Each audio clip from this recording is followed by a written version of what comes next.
Welcome to the Professor of Perseverance podcast. I am the Professor of Perseverance, Dr. James Purdue. Don't let that doctor take anything away from you. Remember, I can't write out prescriptions for you, but I can drive you to your pharmacist and pick them up for you if you need me to. So don't take it from there. Now, hey, our guest today on overcoming adversities, kicking it into the teeth. I mean, moving forward, powerful in life. We have today Stephen Mackelprang, and he goes by Mac, and he says that he has 19 surgeries under his belt, and during that time had become opioid addictive. All right. Also, he has died twice during his extent of all this going on. So let's go ahead and get started here. Let's get to old Mac. Mac, welcome to the show, bud. Thank you for coming on today. Dr. James Purdue, it's great to be here. Thank you for having me. And I'll let you know on something on the 19 surgeries. I'm going to stop at 21 because I figure what happens after 21. I mean, you get to 65 and you get on Medicare. I took the shortcut, right? I'm already on there, so I don't need to do that. I don't need to wait around for that. Stopping at 21. There you go. Stop at 21. So, a lot of things, like you said, a lot of things happen. These people get to drink at 21 and whatever else at 21. So what did I say? Drink to get to legally drink. Yeah. So, people are doing that beforehand. So, all right, Mac, again, appreciate your story. 19 surgeries. What, not that we have to go through all 19 surgeries, but what got these surgeries going? What's happening here? Well, the kickoff on it was something that too many Americans deal with. I know it's bad back. I herniated L4 and L5 in my back, doing high school athletics. Kind of like you, I was listening to your story, how you're going to go, be a baseball player. I love baseball. Baseball was my thing too. I was MVP of the league. It was my thing. I threw up my shoulder. I was going to go play college ball, and my back was all blown up my senior year. And then I opted not to. I opted just to go to college instead of trying to play ball, which I had a couple offers in Phoenix and stuff. But I pushed my body like we do. Like I list your story. We're invincible. That's right. You just keep going and keep going. I'd get hurt in baseball and I keep going in football and wrestling. Wrestling's what I hurt my back, and then I kept going from that. And then they herniated. And then when I was 20, I graduated them, and being invincible, I'm like, oh, these herniations are going to get better because you're invincible and everything's just going to heal. And so I'm not playing sports now, and things are going to get better. And I start snowboarding, and then, which I think snowboarding helped because it's a lot of fluid motion in your back and stuff. Uh-huh. But they got worse. And then I got my first surgery when I was 20. And then, and I never was addicted. I was never into pain pills. Like I broke a lot of bones. I've broken like 35 bones. And I was never into pain pills. I would I had the invincibility tough guy syndrome, right? It's like, that's right. Yes. I take a pain pill and I'm not doing that. So I'm just gonna, I broke my arm my junior year in football, the second quarter playing Elko. We were Spring Creek and Elko rivals, and I went in and got my wrist casted at halftime. I was back playing in the third quarter. We lost, so it was really a pointless endeavor. But it was more, no, you're not gonna beat me. It's being crazy tough guy, whatever, that can serve you in certain things, but then it definitely cannot serve you in other things. So I had the first surgery, and then after that, and it really didn't work. And I didn't slow down much with working either. So I was doing a lot of labor things. I was doing landscaping. I'm driving a forklift for a plumbing supply company, and all these things that boom, boom, boom on your back. And then I got my second and third, which were one shot because they fused me. They went in through my stomach, took all my guts out, set them on the table, stuck like a double barrel shotgun thing basically down in between because my discs are flattened like a pancake. So your nerve roots come out and they're all getting crushed, which goes down to your legs, which causes all the radiating pain and all the numbness. So they put this double barrel shotgun thing in to drill out top of the vertebrae, the bottom, and then they put in wedges that went in there and they screwed them in. It's like a piece of all thread that's conical. It's coned. So it wedged me back out. And that relieved all the pain. And then they went around the next day and cut open my back and put 2 rods and 6 screws in there to stable it up while it all fuses together. And I let that go on for so long that I had so much pain after the surgery because I was still in nerve pain all the time in my back.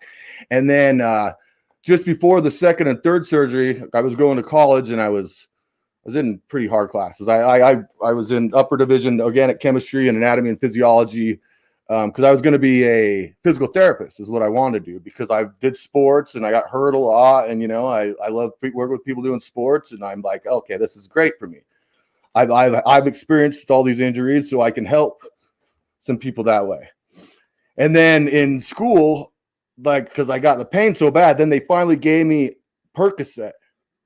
And then I was just like, took some of that, and then that was just like, oh wow, I don't hurt so bad. This is like amazing. Before that, you're talking about the drinking. That's a miracle. I was just like, whoa, this stuff, man, it's all over, game over. And then I got fused between semesters and they put me on, I came out and I was really messed up. So, I mean, it was valid why I had all this stuff, but I was on Dilaudid and was Dilaudid as morphine's big brother on steroids, it's and all these other things. And doctors, right. And this is around, 2002 and 3. And this is right in the opioids are really, doctors are just, here you go. You can't have pain. Nobody should have pain, right? That's right. Pain is part of life, Take some more of this candy. Yeah, that's what. Here's some of these, and it was like, oh yeah, they had one was a sucker, and I was teaching because I was going through all the anatomy. I did really good when I was on all the pain pills. When I first came out, I blew the tests away. Organic chemistry, I was one of 4 students to get 100% on all this pill, and because it's just like. I don't know. I didn't think about anything, and I just go in there, and everything's a chess game where you're just figuring things out. It was like the show Dr. House. If you ever watched that, where he's the genius, but he's all drugged out in a way, so he just sees the puzzles instead of the people and everything, and that's kind of how I was. And then it just, man, all kinds of things happened. I wrote about it all in the book because that's a big reason. Like my book, I start out after everything, like where I'm kind of floating around after I got off my pain pills and then what I'm doing there and figuring out life. And then I circle back around to how all the awful stuff happened because it's not, I mean, it doesn't bother me, but trying to tell it to people, the hardest part is trying to tell people how I'm doing good. Because I'll tell them, that's right. You know what I mean? I mean, I totally feel you can understand that when I was listening to your story and everything and how you are. I was just loving it. I'm like, I can't wait to talk to Dr. James Purdue because he like I say, he's just a good guy, just trying to do whatever, doing all this stuff. So, I had this happen and all right, let's move from there. Where are we going to go? Where can we move next? And so that's it. Things are going to happen in life. And, like I said, you had your opiate addiction and then you finally got out of that and you started living life a different way and everything like that too. So Sunshine, thank you for coming in. She said hi to you, Mac. Sunshine. She's a good one. She's a good one. And Jay, thank you for coming in, buddy, and listening. And thank you for the good compliment. I appreciate that. And Sunshine again. So Sam O'Coon, he was actually my Babe Ruth baseball coach, and here he is on it. He said he wanted to know how'd you got off the drugs. So I know you. We're going to get to that. Thank you, Sam. So, all right, and now before we get off the drugs and everything, I want to find out more about dying twice here. And I'm glad you came back for a third time. We're glad for that. So, what happened during these 2 episodes that you were dead? See, it's really taken my fear of death away. I'll tell you that. The first time dying twice has taken the fear of death away from you now. Yeah. Okay. Yeah. I can see that. You've been there. You experienced it a little bit. Now you know there's really nothing to be fearful about. Yeah, I can see that. Well. I feel. See, I don't know what everybody has their own understanding of what God is, and it just. It wasn't a traumatic. It was. I mean, everyone has their different experience, I'm sure, from their life or whatever. And when I was there, it was a loving, comforting thing. And then it was kind of like the second time. See, it it was from the opiates, right? So the opiates, they overdosed me, and this time I came back in a ambulance because they Narcaned me, and I was dead for, I don't know, 8 minutes or something. I don't know. When I was down, because I was down on the ground, and I'm in this state where I thought I was on top of a mountain, and there's all these people that I knew from my life, and they're circling around me, and I'm like yelling. I'm on my side. I'm yelling, help me up, help me up, help me up, help me up. And everybody was just floating around me and looking down on me and looking down and just keep going. And this was after I already lost my leg and things. It was from the opiates too. And it was a different situation. But then this, and what it kind of told me in a way, I come back, is that I have to get myself up. No one in life is going to get me up. I'm up there and I can do it. And I have things to do, but I have to come back and I have to get myself up, and I have to make the decisions in my own life. And no one else is going to do it for me. No one else is going to give me the answer, the solution. I have to go and I have to decide that I want to live and I want to do something meaningful instead of, I mean, for years on the pain pills, you think you're doing something meaningful. You tell yourself you're doing something meaningful because you want to believe that, but you have no soul. Like, this is what I say about them, is that they steal your soul. And there's a physiology to that too, because it stops you from producing endorphins, which is what gives us pleasure and attachment to things, right? So your body just stops producing those altogether and takes a cigarette break. And so when you're doing something you used to enjoy, you don't get that anymore. So then that's why people are on pain pills. They're like, you want to go do this? And it could be their most favorite activity ever. And they're just like, nah, I got a dose in 30 minutes. And it's just like, it's the worst way to be imaginable. But then it's wild how people, because there's so many people want to be on these drugs, right, that they don't know. But once you're on them, because you'll get the temporary boost in endorphins, you get that, and then it goes down. Your life is just flatlined. There's no meaning, no ups and downs. It's just an awful way of existence. Like when I was on them for the longest time, when I had my legs, I could wake up and I really you don't really look both ways when you cross the street anymore. Like, you hoping that somebody runs you over, but you're not going to actively get run over. But it's kind of like that would be great for you in a way. You're like, oh, I just got taken out, because then you don't have to go through this up and down, this whole horrible roller coaster where nothing really means anything except for getting that little bit of enjoyment or pleasure from the pills or the drugs. And then everything just goes to misery. And it's just I do a whole bunch of jokes on it. I have a real long bit that's like Richard Pryor-esque. It's not going to tell here. It's crazy, but it's turning the ugly situation into a good situation, because I try to point out not what I lost, but what I gained. Because I lost a leg, but I gained a perspective on everything. Now I can slow down and see the beauty and really enjoy life. Well, I don't have to, but I can be frustrated and angry because if I don't. So it's a choice. I see you get that. Everything's a choice. Well, right? and again, you look for that silver lining in everything now, because you've been through the worst and you finally came out on the other side. And I agree with you 100%. You cannot help yourself. No one can help you if you don't help yourself. They can give you all the motivation, all the encouragement, try to give you all the books, give you all the pamphlets, everything to read and do and listen to. But if you don't want the help, you're not going to get the help. So until you realize, hey, it's time to get out of this mess, and have a better life, it's your decision. And so you have to make that, like you said. Yeah, that's the thing with drug addictions and addicts. Well, because I've been around, and I moved into somewhere in Vegas for a brief time, and there wasn't a drug addict living where I moved there, but the guy I moved in with, his son moved back in, and he was a heroin addict. I could see it, and I really was trying to help him at first, but then you could see he didn't want to be helped.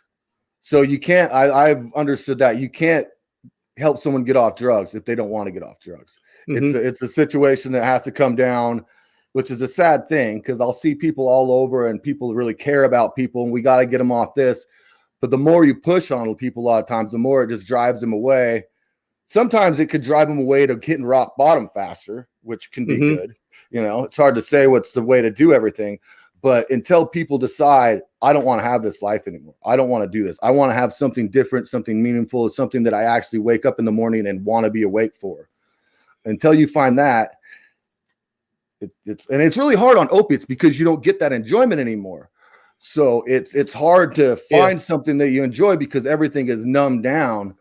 And Had a younger brother. He was about 5, 6 years younger than me, and he got into alcohol. That was his addiction. And because of all the alcohol drinking, all the years, he actually passed away 2 weeks before his 38th birthday from all this alcohol addiction. And so we just know he's not running. He's not running from his addiction ever again, his demon now. Mm-hmm. But yeah, he tried to get out of it, but then he hung around those friends that still drank and got him back into it. And of course, he just picked it up like, right? Yeah, exactly. Picked up those. He didn't get rid of them, and had this one that didn't want to drink alone. So he brought the stuff to my brother so he wouldn't drink alone. And then my brother got into it big again, and it eventually led to his death. So, but we know he's not chasing that demon anymore. And from there, that's so true. With not chasing the demon anymore, I've actually been able to. It's getting that perspective to some people because I've been out places, and I'm talking to somebody, and their child died from heroin overdose or something like this, and I try to point that out to them. It's like they're not sad anymore, and I try to point out that they don't want you to be sad, because I guarantee these people that are struggling with things, they're not trying to put the misery on their family and the ones that actually cared about them. That's the last thing they want to do. So it's a horrible situation for everybody, but it's good to be able to view it like that these people are no longer suffering and no longer chasing their demons, and they're at least out of that kind of misery. Yeah, and they don't intentionally hurt their families. They don't intentionally, but it is hurting them. It's hurting their loved ones and friends and family. But they don't intentionally. Just they've got into that addiction and they don't know how to get out of it, and may or may not want to get out of it, like you said. But until they make that ultimate sacrifice to move on, it's hard. So, all right, can you explain to us how you finally got over everything and they put you into a better light? After because I was in grad school in Michigan at the time of that second overdose where I got found in the I was going there to go to prosthetics and orthotics because I thought, and I really would like to do that because I'd help people. But when I've got off of it, I want to do other things. I don't want to do medicine. I want to make people laugh. I want to tell stories. But to get off of it, that overdose there, and then I came out, and then I realized that I just didn't. This was no life, and I'm like, okay, I got to go to rehab. So my family helped me out with that. I went to rehab. Which rehab, I'm not going to say it's the answer, but I'm not going to say it's good or it's not the answer for everybody, but it's not bad either. Because I mean, I've seen rehabs as putting people in another addiction, right? They'll get into AA programs and things like that. And I got big into that because I went into that and I went through hell getting off of all the pills because I went just a straight detox and they kind of give you something. And then all the opiates withdrawing from me. And they had me on a lot of things. I was on, and one of them was methadone because it's long acting.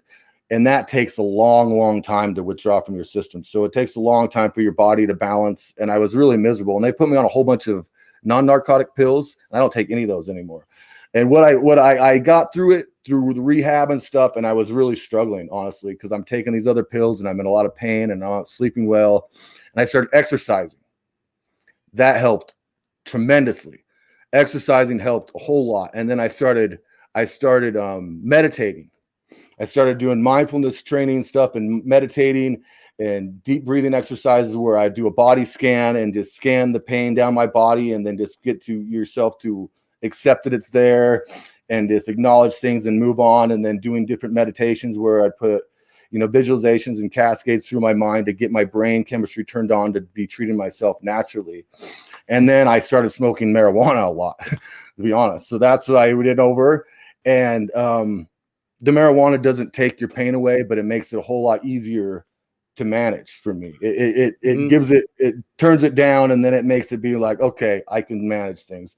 And so that's what I did. And I just stuck with it. And then once I got my mind all back and everything, I haven't wanted, because I've had surgeries and stuff after then where I was on pain pills for like a day, but it was just because I was in a lot of acute pain and it wasn't really a desire. I took them and it got it down, and then I was fine after. And I don't like I like having my brain clear and my mind there, and the marijuana doesn't do that. So it keeps me, and it has allowed me to do a lot of things and hasn't inhibited. So that's what it's been. Like I said, meditation and exercise, and then the marijuana is basically what got me off. And it's been working for me, and I've had more problems, like my hips going out, and we all we're getting older, so nothing's not going to get better. Yeah, we learned a long time ago, if it's not one thing, it's another. So yep.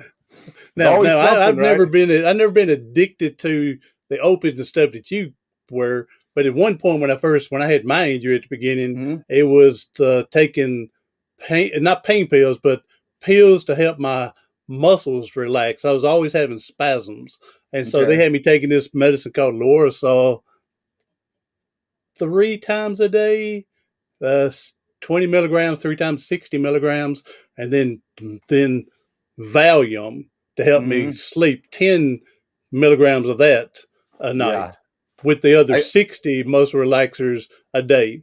So then after about 5 years of taking that, I was going, man, I'm still having muscle spasms. So without talking to a doctor, I basically doubled my input without talking to anybody. So I'm from 60, this other one, to 120, and then doubled my Valium to 40.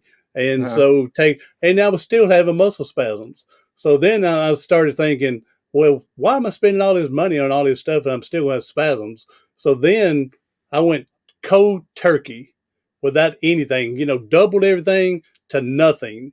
And for 4 days, I couldn't sleep or anything. I'm just I bet. couldn't sleep for 4 days because I was trying to get my body off all this stuff.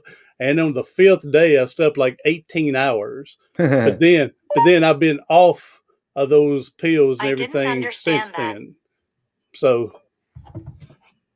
I don't know what we're doing, but I didn't understand it. Oh, I understood what you said though. She's a computer though. They don't have the critical thinking processes, right? My phone kicked on for some reason. I had no idea. It's wild how getting off of all those pills though, like, because doctors keep giving more and more. Oh, you're having this, so we'll keep giving more and more of this. It's like we just clean our body out and get it back to, ground zero, and when you can start getting it back to being well. So I thought, like I said, I take 0 pills now. I just use cannabis, and then get up in the morning and go from there and do work, and it's so now what happened for this amputation you talked about with your leg? Oh, see, that was my first. Oh, that's a lot of it's a really long backstory to this, but it happened from the pain pills too. Like, I swear to how to start this, because I was on all these pain pills. I moved to Utah because I was teaching anatomy at the community college in Reno, and I was going to go be a pain doctor. And there's just so many crazy stories of all this, but things happened there where I ended up losing my job at the community college and stuff because I started doing those visualizations when I was on all the pills I was on, and they turned my brain chemistry on. And so then I went, my girlfriend couldn't wake me up the next day, shaking me, and I woke up and I was high as a kite, and I'd taken 0 pills, no pills at all. And I had to go give a lab practical. I went and gave a lab exam, and I'm super high. And I told everybody, because I worked in the biology prep lab too, between classes, and ran the cadaver lab and did all this stuff. And I told them that I was really having problems with my beds that day. I didn't get it. And then I went to the bathroom and I passed out on the toilet, and they found me there an hour later. And I think it's funny because I didn't even take any drugs or anything. But then a cop comes and pulls me off the toilet, and he's like, "What do you do here?" And I'm like, "I'm an instructor." So have him thinking, well, I better not send my kids here. The instructors are all high as a kite. Yep. But so that caused problems, and so I lost my job there, and then I'm on all these pills, and my pills were like $5,000 a month, and so without insurance, right? So then I moved to Utah to get a different job, and I got a job over here, and trying to get a new doctor, not overlapping things. I'm just trying to get a doctor. I go to one, and they're like, "You're high, go somewhere else."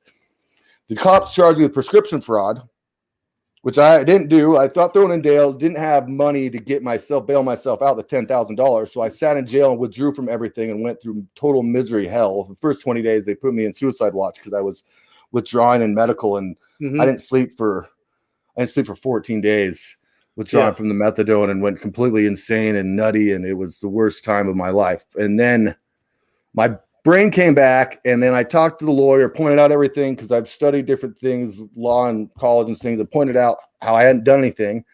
My charges got dismissed 60 days later. Well, 57 actually. They took 3 days to process me to get me out. But so I come out 60 days later, take my pills. The pills ended up the third day, because it was methadone was always on, and it builds up in your system because it's got a really long half-life. It built up in the third day, caused me to overdose. I drowned in my vomit. I took my pills, go to sleep, drowned in my vomit, slid off the bed. My brother's family comes home because I moved into my brother's family and they were gone for the day. They came home to find me dead and bloated on the floor, drowned in my vomit, on top of my legs that had turned black from gangrene and compartment syndrome. And they revived me into a coma somehow, which I was kind of floating there, and it was kind of a weird experience. If I remember right, I was kind of had the choice in a way if to stay or to go. Oh, wow. Okay. And my sister-in-law found me, and she said that, and she found me, I'll get my foot caught on something, that she was comforted, because I remember telling her it was going to be okay, because I was kind of there, and she was comforted, felt it was going to be okay, called the ambulance, and then they got me, like I said, in a coma for 10 days. I was there. They said I was definitely going to die. I was in total organ failure. I mean, I have the scar down my face because I'm laying on my hand. I got a big scar. I got pressure ulcers all over my body from how I was laying. And they took 2 liters of fluid out of the lower left lobe of my lung a month after I was out of surgery. Okay. So that's how full my lungs were. 2 liters in just the lower lung. And then I got pleurisy, which is miserable and anything. But they went through 5. Well, when I got out, my foot was cut in half and my leg was cut off below my knee. And then they did 2 more surgeries trying to save my knee. And then they had to do 2 more after. Took my femur and then another one there. And then came out 2 months later and was still on pain pills. And then thinking, because my brain wasn't back and I wasn't living life. That's what I get with when I got out of when I got pain pills and I got out of rehab. It wasn't getting off the pain pills. It was when I got off everything and I decided to get addicted to life instead of addicted to go into programs or not doing things. Because that's what I noticed with rehab programs. It's everything is that, don't drink or use today, and then it's a success. I'm like, that's not necessarily a success. It could be a horrible day. Yeah, there's more to that. Yeah, and I realized I just gotta I gotta be, I don't want to be getting loaded if I'm out doing something that I enjoy. So it's getting addicted to life and loving what you're doing is what I found is the key, and not avoiding things. It's being too busy that you don't need to avoid things. It's the stagnancy, it's the idle hands are the devil's playground, as they say. And it's totally true. It's what a guy had been to rehab a couple times. I met him in detox, and he's like, I've been here and I understand it is. And I got idle, and then I started doing this again. And that's totally it, is what I found. It's just getting going. I mean, it's hard to get there. It's hard to see where you're at and where you want to be, but starting. And so that's why I don't take anybody away going to rehab. I see them a lot as a business, but everything's a business. And if it helps people, that's great, and it was a good starting place for me, because I don't think I would have got here because I tried to kick a lot of times. I just wouldn't take any pills for 3 days and go through misery. And then I'd finally break down and be like, I can't, because I just be in too much pain and don't sleep. And well, that rehab again is like we'd mentioned before. If you're not serious there to really want the help, if you're just going through the motion because the court sent you there, your family made you go, but if you're not serious enough to really take it serious and really want the help, then you're going to be back later on. Yeah. So exactly. It's the same thing. It's the same thing. Now, here's a great thing with your amputee and everything. Now you go out and you're mountain climbing, and then you written your own book, and you also do comedian. You're a comedian. So I noticed it earlier with all the jokes you're trying to put out there. So tell us a little bit about some of your with your book and your comedy acts and stuff like that, and your Rocky Mountain climbing. Well, I used to do stand-up comedy, but now I generally sit down. That's right. That's right. That's me my for sure. my stand-up's a bit shaky, right? And the other thing I'm doing, I'll let you know. See, my prosthetic leg here, I'm taking it places, and I'm taking pictures of just it in beautiful places that I want to make a coffee table book. So of just that, like, because I'm in Utah right now, I'm going to go around to all the national parks. I've been to some of them already. And I'm just like, I want to do a good hike. Like Angel's Landing is a famous hike. That's the one that I'm on the cover of my book, the hop about. I'm on top of Angel's Landing on the very tip top peak, and I pop my leg off, and I'm playing it like an air guitar. And so I want to take around places like that and just put it there and have it. And it's a beautiful place. And then this prosthetic leg there. So people are like, how did that leg get there? And then it's all these places. And so it's not attached to me so much. It's attached that people can all get there. See what I'm saying? Because I've had somebody be like, oh, well, why don't you have it in your picture and stuff? I'm like, well, it's not really, I'm not thinking it about me. I'm thinking about a bigger thing. So people can be, that somebody's like, a fresh amputee, or somebody who hurt their ankle some way, or something that's thinking that they can't do anything anymore. Then they could see something just flipping through their doctor's office or something and be like, whoa, okay. Maybe things aren't so bad. Maybe I can get some places. So yeah. So that's good. No, go ahead. That's the latest project I got along with other short stories I'm writing and comedy. I was down in Vegas a minute ago and performed a second. I'm gonna go back down there, and I've been performing around in Ogden because I've been up in Utah for the last while a little bit. But I really enjoy comedy because it's like nobody runs me off stage. That's right. And it's just, people don't know how to take you. I know you get this too, right? You come in there and people don't know how to take anything, so that it's so fun to just throw things out there, right? And somebody says a joke at them. Yeah, the same thing with me. When I try to make a joke about something, they're not sure if they ought to laugh or not, because they don't know if they ought to be laughing at the disabled man or, so they're not sure how. They don't understand with people that are disabled or whatnot, that we want to be as normal as possible. So treat us as normal as possible. So if I make a joke, then laugh at it. No, don't go, oh, should I laugh at the poor pitiful guy or not? Oh, you'll love this, because I was down in Texas recently, and this one gas station, it was called the Hop In.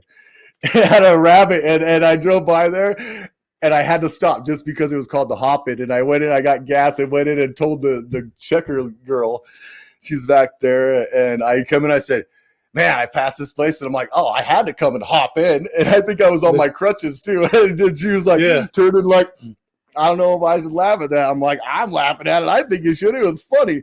And I try to show everybody we're just people, right? Everybody's people. We all have problems. They're just not as clear. That's right. Everybody has something going on, but not all of them is point blank so easy to see. But we all got something going on. So hey, one thing about these new prosthetics, the way yours and everything, is I really like just so simple. They're lightweight. Not that I've ever used one, but I picked up some of the older ones. I'm a little older than you. And I picked some of where they try to make them look like a real leg or look like a real arm, but they weigh so much. And then with all the other cosmetic around them, they don't work as good as they could. But the way they got them nowadays, just one simple bar, a little ankle on it, and they work just as great as a real leg, and they're not heavy. So, well, all the stuff you were just talking about there, it's sad because that is the patient's request. Because the patient wants to look like that. They'll be like, okay, they'll be all the cosmetic. Because, well, this is what I try to help other amputees, just everybody, right? Because, like we said, we all have something. So, and they're trying to normalize, be like, oh, my leg's normal. Like, my leg's never going to be normal. I don't know, like, why am I going to try to make my leg that's not there? And it's not ever going to be normal. So, but it's all attitude, right? Like you.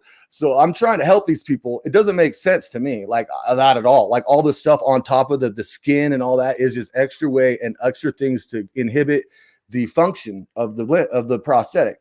So I totally don't want it. I don't even own pants because I don't want pants on there that blocking it. I always wear shorts and stuff and everything. I pick my leg off over there and stuff like that. And it's just people getting comfortable, I think, with the fact of what they've had happen, which what you're doing totally helps with that, which is awesome, because that's what I've noticed with everything. It's just someone like, well, I want it to be, it's like your leg's never going to be leg. Your arm's never going to be a real arm. So, I want it to be functional and then have fun with it. That's why I put stickers and things all over it. And like, I got a bomber babe on mine, right? Cause, pinup girl, cause we go to war together. We go to war together. That's right. Go to war together. That's right. Cause, yeah, like you're saying, the hiking mountains, the funnest mountain it was the funnest. It wasn't the hardest trail, but it was a White Mountain Peak in California, which is 14,252 feet, and it's 15 and a half miles round trip. And I started at like 3 a.m. and it was the most beautiful sunrise I've ever seen, because I'm up at 13,000 feet and then the sun starts coming up, which is just amazing. You see forever. And the other side of White Mountain Peak is the Eastern Sierras, where Mount Whitney and stuff is. The where I was actually is like the first scene in Iron Man where all the stuff blows up, like the first one where they're doing the tests. I was in that valley on the high peaks there. And okay. Yeah. And it was so, see, the fun thing about hiking, like I really love hiking and getting out there, but it's just so much fun being somewhere where I'm not supposed to be, right? Like a one-legged guy. And the funniest thing is because my foot's cut in half too. So I only have the half a foot. So I'm up on top of there, and some other people caught me, and they're like, I thought I saw a one-legged guy climb up here, because you're not supposed to be there. And they get all excited, and then I take my foot off and like, man, I thought I was doing pretty good, and you only got half a foot. And it's just so fun because people get so excited about stuff. And that's why it's silly to me, because I'll different pages going on and different amputees doing things, and they'll get offended about something, like at the store somebody asks something, because people, like we've talked there, people are just trying to figure it out, right? They don't want to be offensive or whatever, so they're trying to be, because people are wondering what they would do, right? If they broke their neck like you, or if they got their leg caught, they're like, oh, how would I want to be treated? So it's not like they're trying to be rude. So anybody ever asks me, I just have a hard time explaining it, because it's such a complicated story for me to tell them. And then it's me trying to calm them down to be like, I'm okay. This isn't so. I'm all right. I'm not traumatized. But and they look for something that's going to. And I really don't like this as much, but people look at you and say, you're so inspiring. And I tell people, I appreciate that, but your life should be more inspiring to yourself than mine.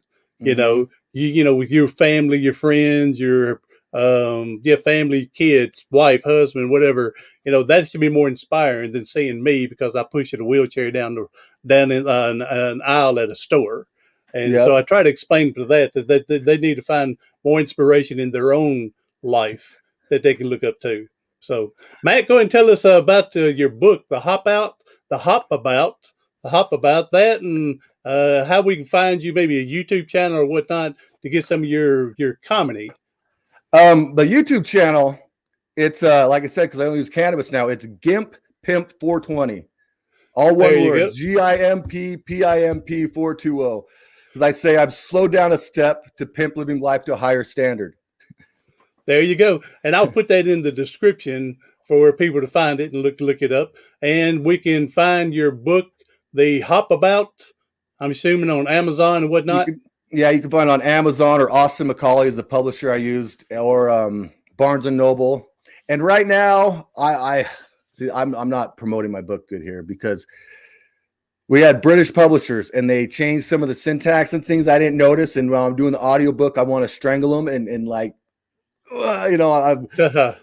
but so people know the audiobook is going to be much smoother, and I'm going to be doing it, and I'm going to make it really fun. So if you get the standard book and you're like, oh, this ain't making sense some places, get the audiobook. And I mean, a lot of people love the audiobooks anyways now, is what I've noticed. That's why I really want to do it. They're all like, well, you got an audiobook? And I'm like, yes. Well, are you narrating it? A lot of people say that too. So I'm like, got to tell them, yes, I'm going to narrate it. Yes, I think you need to. That way you can put your own personal effects in there, and, little laughing and jokes and stuff, that may not be in the book, but all of a sudden you throw something in there with it, a little extra. So I agree with that. Oh, So, it's much better. all right, Well, Mac, hey, go ahead. I'm sorry. I would say my Instagram is where I have the most. I have like I said, I'm doing that coffee table book, and I have some other things I think people would like. It's just at real.macsteve. So real.macsteve, MACKSTEVE, and yeah. All right, and I'll put that in the description, Instagram, for everybody to find you and look you up that way as well. So, Mac, I appreciate you being on. This has been, you're awesome, man. To be where you were and then have the love of life you got going on right now and using it as a comedy act and whatnot. I think it's brilliant. Another form of helping other people out there. So, Mac, if you could finish us out here, if you could give us a powerful statement, something that can help someone get through today. I mean, they may hang on to this statement for a week, but at least something that can get them through today. If you can do that for us. You are not defined by your mistakes. That is awesome. And I'm working on a course right now, a mini course, book, and other things around this. And it's titled, Your Past Doesn't Have a Future, But You Do. Create That's your awesome. future today. And so with you saying that, lead me to I got to show you selfishly something. publish. Oh, yeah, I see it.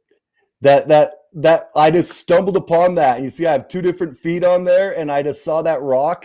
I was above Denver, Colorado, and the sun was going around, and there was all these stuff, and I just got to take pictures, and I walked over, and I looked down, and I have my prosthetic, and then my partial foot, and then two different boots, and it said that you are not defined by your mistakes. Never give up. And then it pointed, you are beautiful, and I'm like, that is just destiny. That I meant to sit there and see that. And it was just photojournalism. I love that. And that is what I end my book with, because that's what I've learned with everything. Because we make all kinds of mistakes, and you can learn from them, or you can let them define you, but we're not defined by them. We're defined by what we do. There you go. Amen, brother. So, well, I appreciate that what you're doing to help other people out there with their addiction, help other people with amputees, help other people with disabled, and helping them look forward to a better life as well. So, Mac, appreciate you coming on. Everyone else, Sunshine, Jay, Sam, thank y'all for coming on. And people coming in for the replay, be sure to share this out to somebody that you know it can help. Again, they don't have to be a quadriplegic like me. They don't have to have an addiction. They don't have to be an amputee, but they do need to make fun of themselves and have a comedy act to help out other people in life. So be sure to share this out and go from there. And if there's anything I can do, to help you, go to my website, professorofperseverance.com, or you can find me, just Google Professor of Perseverance. Everybody else, do something today, tomorrow, something next week that's going to help you persevere past your paralysis.